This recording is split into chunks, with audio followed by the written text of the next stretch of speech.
নমস্কার, আমার 24-এ আমি মৌপি, আপনাদের সবাইকে স্বাগত জানাই। আমরা যে খাবার খাই তাতে কম বেশি ভেজাল যে রয়েছে এই বিষয়ে তো আমাদের কারো কোনো সংশয়ের অবকাশ নেই। আমাদের মনে অনেক আশঙ্কাও তাই নিয়ে থাকে, কিন্তু কতগুলো ঘরোয়া পরীক্ষা যাতে বোঝা যায় যে আমি হয়তো যেটাকে খুব ভালো খাবার বা ভালো দ্রব্য হিসেবে নিয়ে আসছি বাড়িতে, তাতে ভেজাল আছে কিনা, আর সেগুলোরই আজকে হাল হকিকত পাওয়ার চেষ্টা করব আমরা। আমাদের সঙ্গে রয়েছেন যাদবপুর বিশ্ববিদ্যালয়ের ফুড টেকনোলজি এবং বায়োকেমিক্যাল ইঞ্জিনিয়ারিং এর প্রফেসর প্রশান্ত কুমার বিশ্বাস, আপনাকে স্বাগত জানাই। এবং আমাদের সঙ্গে রয়েছেন নিউট্রিশনিস্ট অরিত্র খাঁ, আপনাকেও স্বাগত জানাই। অরিত্র রয়েছেন আপনারা আমাকে ফোন করতে পারেন, আরো বিস্তারিত জানতে পারেন 22342424 এবং 39180087 এই টেলিফোন নম্বরে। শুরুতে একবার দেখে নিই ভালো ভালো খাবার খেয়েও স্বাস্থ্যের বেহাল দশা। অ্যাসিড অম্বলে জেরবার জীবন, পেটের রোগ 12 মাস। বাজার থেকে কেনা মাছ মশলা সবজি কতটা স্বাস্থ্যকর তা দেখতেই ছোট্ট একটা পরীক্ষা করেছিলাম আমরা। বাজার ভর্তি ব্যাগ ল্যাবরেটরিতে নিয়ে যেতেই চোখ উঠল কপালে। দুধ দই মশলা সবেতেই ধরা পড়ল বিষ। ব্যাগ দুলিয়ে বাজার গেলেন, বাজার সেরে মহানন্দে ঘরে ফিরলেন, কিন্তু আপনার করা বাজার কতটা স্বাস্থ্যকর চলুন দেখে নেওয়া যাক। বাজার থেকে কিনলাম হলুদ, লঙ্কার গুঁড়ো, ময়দা, বেসন, দই। নিয়ে যাওয়া হলো ল্যাবরেটরিতে। এবার দেখে নেওয়া যাক কোনটা আসল আর কোনটা নকল। হলুদে বাড়িতে ব্যবহৃত মিউরিয়াটিক অ্যাসিড মেশাতেই বদলে গেল হলুদের রং। দেখা গেল হলুদে মেশানো হয়েছে কেশরী রং, যা থেকে ক্যান্সার হওয়ার আশঙ্কা 100%। হলুদ কিন্তু আর হলুদ নেই, এটা লালচে বর্ণ হয়ে গেছে। অতএব হলুদের মধ্যে আছে ক্ষতিকারক মেটানিন ইয়েলো। আমাদের ত্বক, আমাদের কিডনি এবং গর্ভস্থ শিশুর উপর অত্যন্ত ক্ষতিকর প্রভাব বিস্তার করতে পারে। লঙ্কার গুঁড়োয় মেশানো হলো নেল রিমুভার। কয়েক ফোঁটা মেশাতেই বেরিয়ে গেল লঙ্কার বুজরুকি।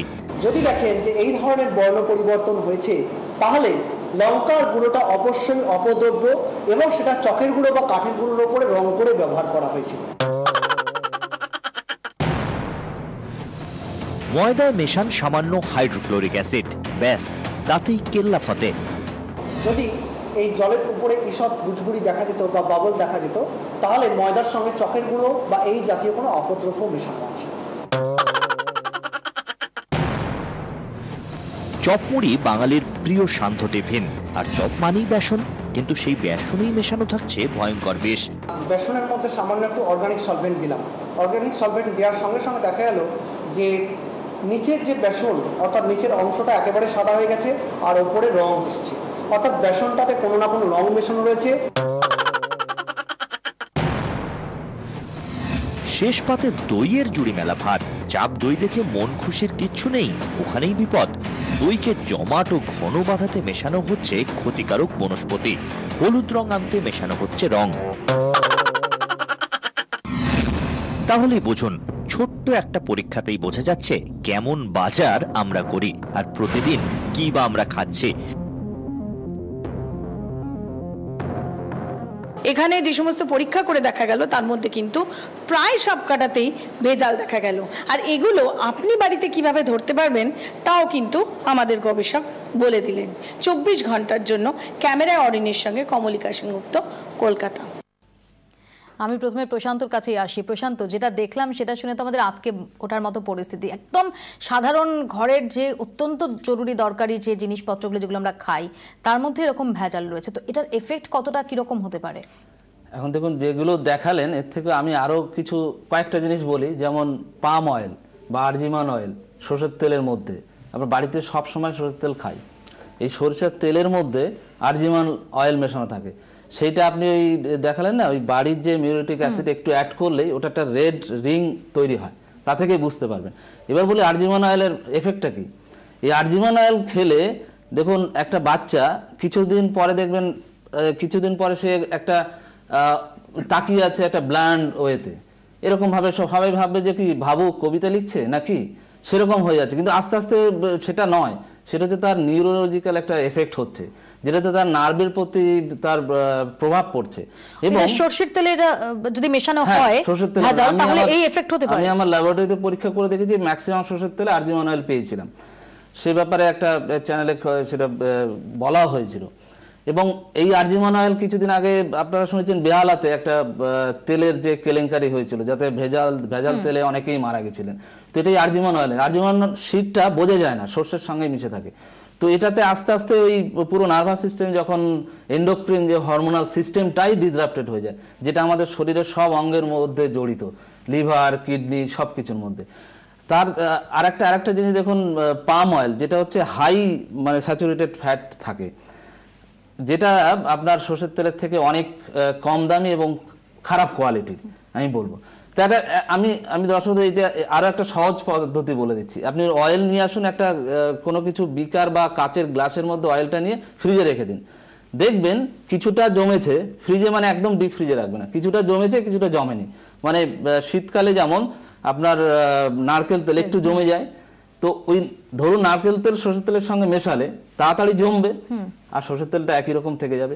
এই পাম অয়েল মেশালেও তাড়াতাড়ি আগে জমে যাবে, একটা উইন্টারাইজেশন প্রসেস বলে। এটা করলে আপনি একদম ফ্রিজ থাকলে আপনি বুঝতে পারবেন।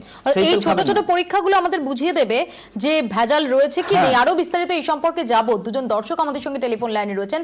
আমাদের সঙ্গে রয়েছেন রূপাল রায়, বলুন প্লিজ। হ্যালো, হ্যাঁ বলুন।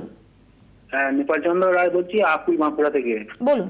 বলছি গুঁড়ো দুধে ভেজাল কি করে বুঝবো, আর সরষের তেলে ভেজাল আছে কিভাবে বুঝবো, এটা আমি জানতে চাই। আর একটা হচ্ছে সরষের তেল আর একটা গুঁড়ো দুধ। হ্যাঁ, গুঁড়ো। আচ্ছা, আমি জানার চেষ্টা করবো। আরেক দর্শক টেলিফোন লাইনে রয়েছেন, তাদের বক্তব্যটা শুনে নিই। আমাদের সঙ্গে রয়েছেন সুজল আনসারি, বলুন please. Madam good evening. Good evening.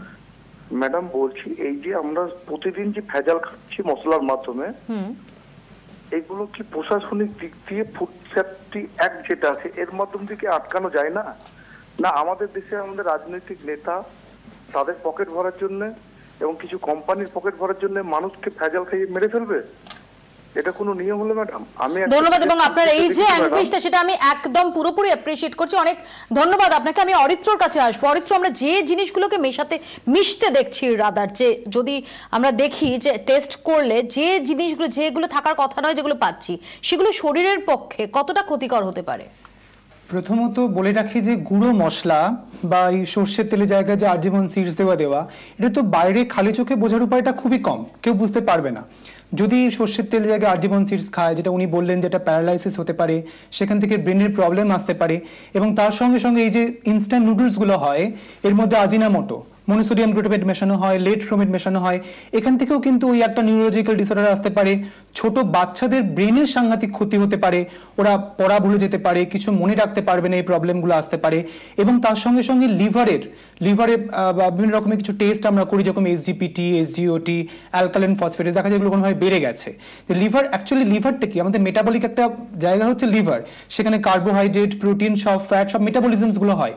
বাইরে থেকে যদি এই সমস্ত আর্টিফিশিয়াল কেমিক্যালগুলো শরীরের মধ্যে আসে যেটা আনওয়ান্টেড, সেইটা তো কোনো মেটাবলিজম হতে পারে না। ফলে কি হয়, পুরো যে ডাইজেস্টিভ সিস্টেমটা সেটা অ্যাব্রাপ্টেড হয়ে যায়। যে খাবারটা আমি খাচ্ছি তার খাদ্যগুণ পাচ্ছি না, ক্ষতিকর কিছু পদার্থ পাচ্ছি। যেরকম অনেকে করেন কি, যে সরষের তেল কিনতে গেলেন বা চাইলেন একটুখানি কম দামি কোনো তেল কিনতে, সেখান থেকে পাম অয়েল নিয়ে চলে এলেন। পাম অয়েল হচ্ছে সম্পৃক্ত ফ্যাটি অ্যাসিড, সাংঘাতিক ফ্যাটি অ্যাসিড, তার মধ্যে অনেক বেশি। কেউ ধরুন হার্টের সমস্যায় ভুগছেন, সে ওই জায়গাতে গিয়ে একটা বিজনেসের একটা কি বলবো আই ওয়াশিং এ গিয়ে সেই পাম অয়েলটা কিনে আনলেন। তার ক্ষেত্রে কিন্তু কোলেস্টেরল, ট্রাইগ্লিসারাইড এবং সমস্যা, হার্টের সমস্যা, একসময় গিয়ে মায়োকার্ডিয়াল ইনফেকশন পর্যন্ত হতে পারে। সেই না জেনেই কিন্তু বিপদটা কিন্তু উনি ডেকে আনলেন। আমি আসবো। এক দর্শক যেটা জানতে চাইছিলেন, সরষের তেল নিয়ে আমরা অলরেডি কথা বলেছি, গুঁড়ো দুধ, কারণ গুঁড়ো দুধ নিয়ে আরো একটা হেডেক থাকে যে বাচ্চারা তারা গুঁড়ো দুধ খায়। একটা বলি, আমার হাতে ইনসিডেন্টালি এই ছোট্ট পেপারটা আছে, এটাকে বলে পিএইচ পেপার। এখন গুঁড়ো দুধ যদি ভেজাল হয়, গুঁড়ো দুধ যদি মেশানো থাকে, গুঁড়ো দুধ মিশিয়ে যদি দুধটা তৈরি করা হয়, সাধারণত তার শেলফ লাইফটা কমে যায়, বেশিক্ষণ থাকে না। তো সেই যেহেতু কমে যায়, আর এটা অ্যাসিডিক হলে দুধ থেকে দই কেটে যায়, আমরা সেটা জানি, দুধ কেটে যাবে। তো সেটা বাঁচানোর জন্য বাইরে থেকে কস্টিক সোডা দেওয়া থাকে। আর সেই কস্টিক সোডা সবসময় এই যে পিএইচ পেপার, যদি আপনি কস্টিক সোডা ওই দুধের মধ্যে দেন, দেখবেন এরকম একটা কালার, নীল কালার হবে, যেটা দুধের ক্যারেক্টারিস্টিক্স না। দুধের সবসময় অ্যাসিডিক বেসে থাকে, 7 pH 7 এর নিচে থাকে। তো আপনি সিম্পল এই একটা কাগজ দিয়েই বুঝতে পারবেন যে দুধের মধ্যে গুঁড়ো দুধ দিয়ে দুধটা বানানো হয়েছে কিনা এবং তার মধ্যে অন্যান্য ভেজাল দেওয়া আছে কিনা। আর একটা ভেজাল দুধের মধ্যে থাকে, সেটা হচ্ছে স্টার্চ, যেটা আমরা বাড়িতে যে ভাতের মাড় খাই, সেটা ফ্যান যেটা হয়, তো সেটা আপনি যদি iodine solution, 1 drop iodine solution, যেটা বাজারে কিনতেও পাওয়া যায় ওষুধের দোকানে, বা ওই দিলেই দেখবেন যে একটা নীল রং তৈরি হয়ে যায় ওই দুধের মধ্যে। আরেকটা খুব ডেঞ্জারাস জিনিস যেটা বলেন, গুঁড়ো দুধ থেকে যদি দুধ তৈরি করা হয় তাহলে তার শেলফ লাইফটা বাড়ানোর জন্য আরেকটা জিনিস দিতে হয়, সেটা হচ্ছে ফরমালিন। যেটা আপনারা জানেন যে বাজারে যে যেমন জাদুঘর, আমাদের মিউজিয়ামে মৃতদেহগুলোকে সংরক্ষণ করে রাখার জন্য যে সলিউশনটা দেওয়া থাকতো, তো এই দুধটাকে সংরক্ষণ করার জন্য সেই সলিউশনটাই দেওয়া হয়, এবং সেটা খুব ক্ষতিকর হবে শরীরের পক্ষে, মারাত্মক ক্ষতি করে। আমি এই প্রসঙ্গে আরো বিস্তারিত আসবো, এবং আমি আশা করব দর্শকরাও যারা রয়েছেন তারা এক এক করে নিশ্চয়ই নোট ডাউন করে নিচ্ছেন যে কিভাবে ছোট ছোট একদম ঘরোয়া টেস্টগুলো, যেগুলো দিয়ে আমরা বুঝতে পারবো চট করে যে কত আদৌ ভেজাল আছে কি নেই। তার আগে দুজন দর্শক টেলিফোন লাইনে রয়েছেন, তাদের বক্তব্য শুনে নেব। দীপ্তজিৎ সাধু রয়েছেন, বলুন প্লিজ। বলুন দীপ্তজিৎ। সম্ভবত যোগাযোগ বিচ্ছিন্ন হয়ে গেছে। শ্রাবণী গোস্বামী রয়েছেন, বলুন শ্রাবণী। হ্যাঁ, একটা ব্যাপার হচ্ছে যে এই যে এত ভেজাল বেরোচ্ছে, যে দুধের যে ভেজালটা আপনি বলছেন, যেমন ধরো মাদার ডেয়ারি যে প্যাকেটের দুধগুলো কিনছে, একে সেম ভেজাল? আমি জানার চেষ্টা করবো, ধন্যবাদ। যে এই যে একদম প্যাকেট বন্দি দুধ যেগুলো, সেগুলোতে কতটা সতর্কতার দরকার থাকে? অ্যাকচুয়ালি প্যাকেট বন্দি দুধ যখন কেনা হয় বাজার থেকে, আমরা বলি যে একটুখানি প্যাকেট বন্দি দুধ সেটা ভালো পাস্তুরাইজ আছে কিনা, বিকজ পাস্তুরাইজেশন একটা প্রসেস, সেখানে অনেক সময় হাই টেম্পারেচার, হ্যাঁ, বা লো টেম্পারেচার বা একটুখানি হাই এতে তৈরি করা হয় সেই দুধগুলোকে, সেখান থেকে সেটা আছে, এবং সেটা তৈরি হওয়ার পরে দেখতে পাওয়া যায় টোন্ড মিল্ক, বা তার থেকে একটুখানি ফ্যাট কমিয়ে ডাবল টোন্ড মিল্ক, বা একদম ফ্যাটটাকে কমিয়ে দিয়ে বলা হয় স্কিমড মিল্ক। এভাবে দুধগুলো বাজারে বিক্রি হয় এবং সেগুলো কিনতে বলা হয়, কিন্তু তার মধ্যে যদি কোনো ডিটারজেন্ট থেকে থাকে বা তার মধ্যে যদি কোনো রকমের ভাবে কিছু কেমিক্যালস থেকে থাকে, সেইটা বোঝার পর যেটা উনি বললেন সেভাবে কিন্তু টেস্ট কিন্তু করতে হবে। এই টেস্টে প্যাকেট বন্দি দুধের ক্ষেত্রে কিভাবে টেস্টটা করব? কিন্তু দেখুন, প্রথমে বলে রাখি ভেজালটা আসে কোথা থেকে, যে আমরা তো কোম্পানি স্পেসিফিক বলতে পারি না। না, আমি বলছি সাধারণ, ধরুন ওই দুধের মানে আগে সবাই জানে যে একটা ড্রপ দিন, একটা স্ল্যান্টিং কোন, ওটা যদি মানে একটু হোয়াইট একটা স্ট্রিপ মতো তৈরি হয়ে যায়, তাহলে জানবেন যে এটা ভেজালটা কম।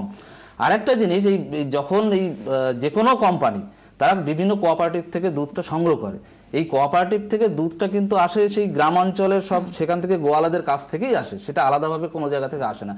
তো সেখানে ভেজালটা অ্যাকচুয়ালি মেশার সম্ভাবনা সব থেকে বেশি। সেখানে বেশি মাত্র কস্টিক দিয়ে দেওয়া হয়, যেটা আমরা সাবান বলি, সেই সাবানটা মেশানো হয়, তার কারণ হচ্ছে এটা অ্যাসিডিক হয়ে যাবে না, তাড়াতাড়ি দুধটা কাটবে না, অনেকক্ষণ অবধি থাকবে। তো সেগুলো আমি এক্ষুনি বললাম যে এই স্ট্রিপ থেকে আপনারা যদি চেক করে নেন তাহলে খুব। আরেকটা যেটা বলছিলাম যে ফরমালিন, দেখুন যে এই একটু আগে বলছিলেন না যে মিউরিটিক অ্যাসিড, ফরমালিনের জন্য একটা H2SO4 সালফুরিক অ্যাসিড যদি দেন, তাহলে একটা নীল যেমন বিষ, এটা যে বিষ, তার জন্য ভগবানও সেই কালারটাও সেট করে দিয়েছে যে নীল রঙের একটা বলয় তৈরি হবে, এবং তাহলে বোঝা যাবে যে ফরমালিন আছে। এবং সেই ফরমালিন আনফরচুনেটলি আমি নিজে ল্যাবে টেস্ট করে দেখেছি, অনেক প্যাকেজড মিল্কেও আমি ফরমালিন পেয়েছি। সেটা আমার বলতে খুব খারাপ লাগছে যে একটা সভ্য দেশের নাগরিক হিসাবে, কারণ আমি যেহেতু ল্যাবরেটরি জানি, এটা আমার রেগুলার বেসিসে আমি দুধ খাওয়া ছেড়েই দিচ্ছি হয়তো। আমি আসবো আপনাকে, আরো দুজন দর্শক টেলিফোন লাইনে রয়েছেন, বরুণ ঘোষ রয়েছেন, বলুন প্লিজ। আমার প্রশ্ন হচ্ছে, বলুন প্লিজ, টেলিভিশন সেটের ভলিউমটা মিউট করে দিয়ে টেলিফোনে কথা বলুন। হ্যাঁ, বলুন। টেলিভিশন থেকে বই আছে। বলছি যে আমি জানতে চাইছি যে এই ধরুন সরষের তেলের কথা আপনারা বললেন, প্রায় অলমোস্ট উনি বললেন প্রায় সব সরষের তেলই টেস্ট করে দেখা যাচ্ছে সেটাতে ভেজাল আছে। তাহলে আমরা কিভাবে বুঝবো যে কোন সরষের তেল, বাড়িতে এনে টেস্ট করে যদি সবগুলি ভেজাল, তাহলে আমরা ভেজাল ছাড়া সরষের তেলটা কোথায় পাবো? ধন্যবাদ, আমি সেটা বুঝতে পারছি। এটা এই মুহূর্তে সবারই একটা আশঙ্কার জায়গা, তার সদুত্তর আছে কিনা আমার জানা নেই। আরেক দর্শক রয়েছেন হাফিজুল রাজা, বলুন। হাফিজুল রাজা বলছি, আমি নবাটি বীরভূম থেকে বলছি। 24 ঘন্টার কাছে আমার দুটো নিবেদন আছে। এক হচ্ছে যে আজকে যে আপনারা এই প্রোগ্রাম দেখাচ্ছেন, সেটা দয়া করে আর খাবার, মানে আমাদের দৈনন্দিন খাবারের মধ্যে যে সমস্ত ভেজালগুলি আছে ওনাদের কাছ থেকে একটু ডিটেলস নিয়ে নেন। আর দ্বিতীয় নিবেদন যেটা হচ্ছে, সেটা হচ্ছে যে আপনারা এই যে কালোবাজারি যারা করছে, এই মানে দৈনন্দিন খাবারের মধ্যে যে সমস্ত ভেজালগুলো পাওয়া যাচ্ছে, এইগুলো আপনারা কি পারেন না যে এদের কালোবাজারির পর্দা ফাঁস করতে। ধন্যবাদ আপনাকে। নিঃসন্দেহে আমরা অনেক চেষ্টা করেওছি, আমরা অনেক স্টিং অপারেশন করেওছি, অনেক কিছু সামনেও এসেছে, কিন্তু এটাকে দমন করা, এটাকে উৎপাটিত করা, সেটা কিন্তু একেবারে প্রশাসনিক পদক্ষেপ। আমরা অতন্দ্র থেকেছি, আমরা যেভাবে এর পর্দা ফাঁস করে এসেছি আমরা ভবিষ্যতেও তাই করতে থাকবো এবং একই সঙ্গে এইভাবে সচেতনতাও ছড়াতে থাকবো এবং এর পাশাপাশি আমরা এক্সপেক্ট করবো যে প্রশাসনও শক্ত হাতে হাল ধরবে।